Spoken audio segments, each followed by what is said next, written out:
السلام علیکم، آپ دیکھ رہے ہیں مبشر لقمان چینل. میرا نام مبشر لقمان ہے. پہلگام حملے کے پیچھے کون ہے؟ سراغ مل گیا. پہلگام واقعہ ایک فالس فلیگ آپریشن تھا. پاکستان پر حملے کا جواز تراشنے کے لیے بھارتی فوج نے اپنی ہی 28 بے گناہ شہریوں کا ناحق خون بہا دیا. پہلے تو یہ بات صرف پاکستان اور پاکستان کا میڈیا کرتا تھا. اب بھارت کے اندر سے بھی یہی آوازیں اٹھ رہی ہیں. کانگریس تو پہلے دن سے مودی سرکار سے مطالبہ کر رہی تھی کہ پاکستان پر الزام تھوپنے سے پہلے آپ تحقیقات کرا لیں. اب بھارت کے ایک حاضر سروس فوجی نے یہ دعویٰ کیا کہ پہلگام کا واقعہ مودی سرکار کا کیا دھرا. یہ بھارتی فوجی اس وقت 19 راشٹریہ رائفلز میں خدمات سر انجام دے رہا ہے. اس کی یونٹ آج کل مقبوضہ کشمیر میں تعینات ہے. اس کا کہنا ہے کہ پہلگام میں دہشت گردی کا منصوبہ رو اور آئی بی نے مل کر تیار کیا. 19 راشٹریہ رائفلز کے کرنل بینرجی نے اپنی نگرانی میں نامعلوم افراد کے ذریعے 69 سیاحوں پہ فائرنگ کروائی. پہلے آپ اس بھارتی فوجی کی باتیں سن لیں، پھر آپ کو اس حوالے سے دیگر سنسنی خیز تفصیلات سے آگاہ کرتا ہوں. میرے کشمیری بھائیوں، میرا نام RFN دلیر مشتاق ہے اور میری یونٹ 29 RR ہے اور یہ میرا کارڈ ہے. اور میرے CO کا نام کرنل سمیدہ بینرجی ہے اور میں رہنے والا ہوں ترال پلوامہ کا. اور میں آج بہت دکھی دل کے ساتھ اس موبائل کا سہارا لے کے آپ پوری کشمیری قوم اور پوری دنیا کو بتانا چاہتا ہوں. میں ابھی بھی خاموش رہتا مگر جو ابھی یہ واقعہ آ گیا پہلگام کا، اور میں پچھلے 8 سال سے فوج میں ہوں اور پچھلے 3 سال سے میں کشمیر میں ڈیوٹی ہوں اور ہر ایک واقف سے پتہ ہے مجھے. ان 3 سال نے میری آنکھیں کھول دی ہیں. ہر ایک چیز سے واقف ہوں، کیسے کیا ہو رہا ہے، کیسے فیک انکاؤنٹر کر رہے ہیں. اور میں ابھی بھی خاموش رہتا مگر جو پہلگام کا واقعہ آ گیا، جو 28 بے گناہ مارے گئے ہیں، اس کے پیچھے کس کا ہاتھ ہے؟ اس کے پیچھے بھارتی سرکار کا ہاتھ ہے، را کا ہاتھ ہے، آئی بی کا ساتھ ہے اور پوری انڈین آرمی کا ساتھ ہے اس میں. اور میں بتانا چاہتا ہوں، میں ابھی بھی خاموش رہتا مگر میری ضمیر ابھی یہ اجازت نہیں دیتا ہے. اور میں کہنا چاہتا ہوں، اگر میں جھوٹ بول رہا ہوں تو میرا CO گیتا پر ہاتھ رکھ کے قسم کھائے اور میں قرآن پاک پر ہاتھ رکھ کے قسم کھاؤں گا. ہر ایک ان کا جھوٹا آپریشن بتاؤں گا، سب کچھ بتاؤں گا. اگر میں جھوٹ بول رہا ہوں تو میرے CO کو بتاؤ، وہ قسم کھائے. اور میں اپنے بھائی کو بتانا چاہتا ہوں کہ وہ بھی بھارتی فوج چھوڑ دے اور اپنے ماں باپ کو بتانا چاہتا ہوں کہ ان نے مجھے فوج میں بھیج کر غلطی کی ہے. اور میں پوری نوجوانوں کو کشمیر کے بتانا چاہتا ہوں کہ آپ لوگوں کا اغوا کر کے یہ پھر فیک انکاؤنٹر میں کر دیتے ہیں. ہر ایک چیز سے واقف ہوں میں. آپ نے بھارتی فوجی کی بات سن لی. عارف نامی سپاہی تو یہ مان رہا ہے کہ اس کی یونٹ کے CO کرنل بینرجی نے اس منصوبے پہ عمل درآمد کرایا، لیکن وہ یہ نہیں بتا رہا کہ پہلگام میں گولی چلانے والے کون تھے. تو میں آپ کو بتاتا ہوں کہ گولی چلانے والے کون تھے اور کیسے کشمیر میں پہنچے. پہلگام واقعے کی تحقیقات کرنے والے ایک انٹیلیجنس آفیسر نے اپنی رپورٹ میں انکشاف کیا ہے کہ حملہ آور پشتو بول رہے تھے، لیکن ان کا لہجہ پاکستانی علاقوں میں رہنے والے پشتون جیسا نہیں تھا، بلکہ وہ افغان لہجے میں پشتو بول رہے تھے. اور اسی انٹیلیجنس آفیسر نے اپنی رپورٹ میں یہ بھی بتایا کہ حملہ آوروں کا تعلق افغانستان میں موجود کرائے کے قاتلوں کے ایک عالمی گروہ سے. تو یہ گروہ ہے یعنی بے روزگار افغان نوجوانوں کو بھرتی کرتا ہے، انہیں مذہب کے نام پہ خون بہانے کی تربیت دیتا ہے کوچنگ کر کے. اور پاکستان تو ایک عرصے سے یہ کہہ رہا ہے کہ رو افغانستان میں موجود ہے، دہشت گردوں کی سرپرستی کر رہی ہے. آج بھارت کے اپنے انٹیلیجنس آفیسر نے اس گٹھ جوڑ کو بے نقاب کر دیا. مجھے پورا یقین ہے کہ پہلگام میں خون کی ہولی کھیلنے کے لیے کرائے کا قاتلوں کا بندوبست بھارتی خفیہ ایجنسی رو نے ہی کیا. اب یہی وہ سچ ہے جسے چھپانے کے لیے بھارتی حکومت اور بھارتی میڈیا دن رات جھوٹ بول رہا ہے. سچ کو چھپانے کے لیے بھارت نے پہلے پاکستان کے میڈیا کو اپنے ملک میں بین کیا، اب چائنا کے گلوبل ٹائمز اور زانو نیوز کو بھی بین کر دیا. اس کے ساتھ ساتھ ترکی کے TRT پر بھی پابندی عائد کر دی ہے. تو پاکستان کا ساتھ دینے پہ بھارت میں ترکی کے بائیکاٹ کی مہم چلائی جا رہی ہے. ارنب گوسوامی ترکی جانے والے بھارتی شہریوں کو غدار قرار دے رہا ہے. سنیں کیا کہتا ہے. We have information that Turkish personnel were flying the armed drones from the Pakistani side, which means Erdogan sent his people to personally fight the war with India, right? And therefore we have if after all of this, Suhail, you have people going to Turkey to have a good time, then I would call them anti-national. They're working against national interests. Let's be very... भारतीय media की जहर फिशानी एक तरफ, लेकिन सवाल यह है कि पाकिस्तान, चाइना और तुर्की का बॉयकॉट करके भारत अपने माथे पे लगा शिकस्त का दाग मिटा लेगा? तो मेरा ख्याल है कि नहीं।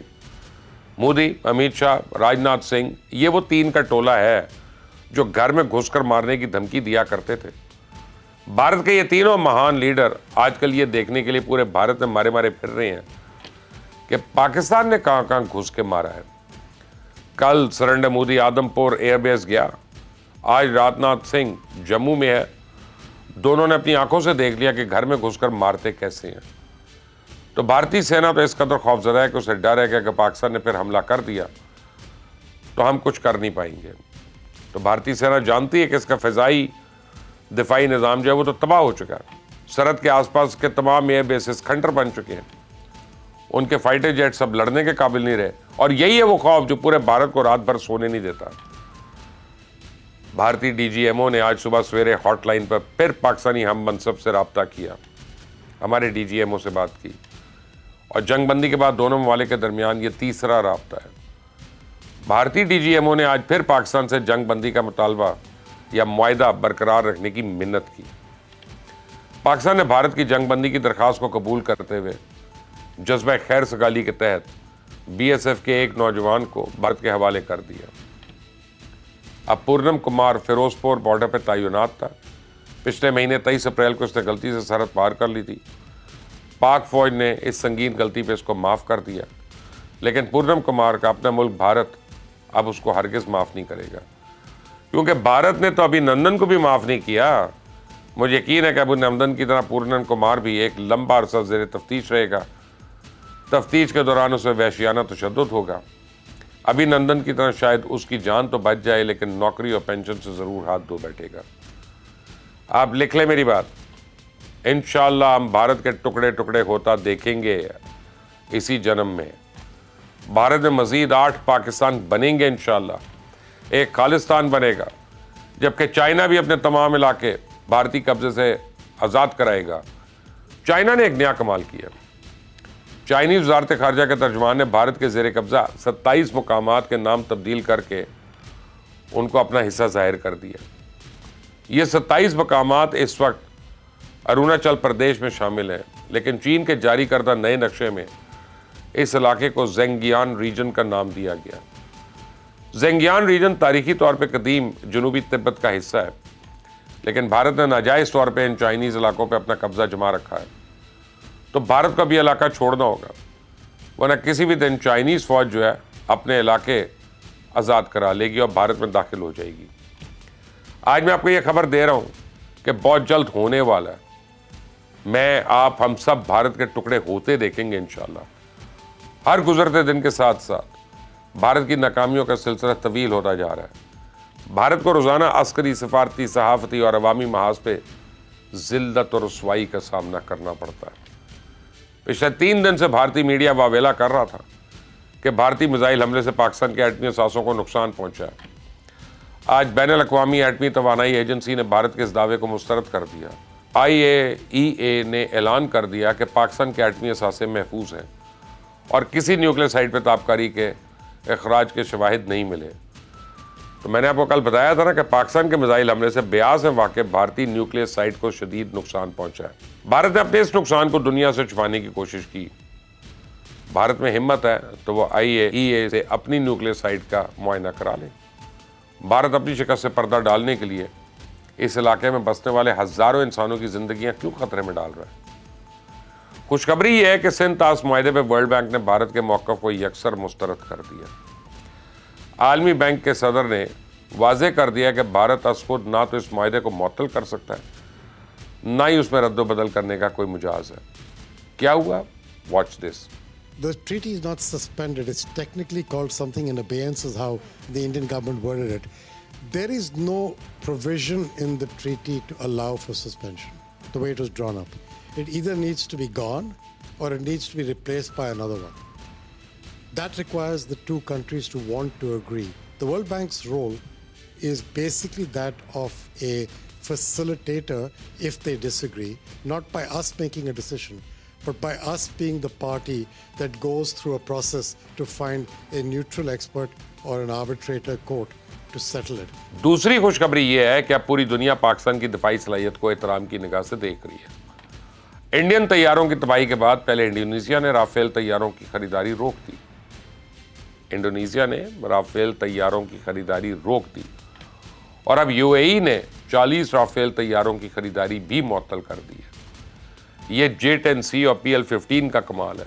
भारत ने एतराफ़ कर लिया कि PL-15 मिसाइल ने इसके तैयारों को 98 नॉटिकल माइल्स यानी 182 किलोमीटर के फासले से निशाना बनाया था। फ़िज़ाई कॉम्बैट में और या उसकी तारीख में यह पहला रिकॉर्ड है किसी तैयारे ने इतनी तवील फासले से एयर टू एयर मिसाइल से दुश्मन का जहाज़ गिरा दिया हो। आज पूरा पाकिस्तान इस तारीखी फतह की खुशी मना रहा है। स्क्रीन पर नज़र आने वाले तमाम मनाजर हज़रत सुल्तान बाहू के मज़ार की हैं। आप देखें कि पाकिस्तान में लोग किस कदर खुश हैं। पाकिस्तान की अवाम अपने मुसल्लह अफवाज और 2 ममालिक को खराज तहसीन पेश कर रहे हैं। मुझे यकीन है कि पाकिस्तानियों का ये मोरल देखते हुए भारत दोबारा तो हमला करने की हिमाकत नहीं करेगा। बाकी अल्लाह ताला को बेहतर पता है, गैब का हाल उसको पता है, लेकिन मेरे ख्याल में भारत की कमर टूट चुकी है। अब अगले 10 साल उसको ये बुखार नहीं होगा दोबारा। हाँ, उसके मीडिया पे होगा, मीडिया में रहेगा, उसके सियासतदान करते रहेंगे, अमली तौर पे ज़ीरो चांस। इस चैनल को सब्सक्राइब करना मत भूलें, बेल आइकॉन को प्रेस करें, वीडियो को लाइक करिएगा, शेयर करिएगा। Until the next time, Allah Hafiz.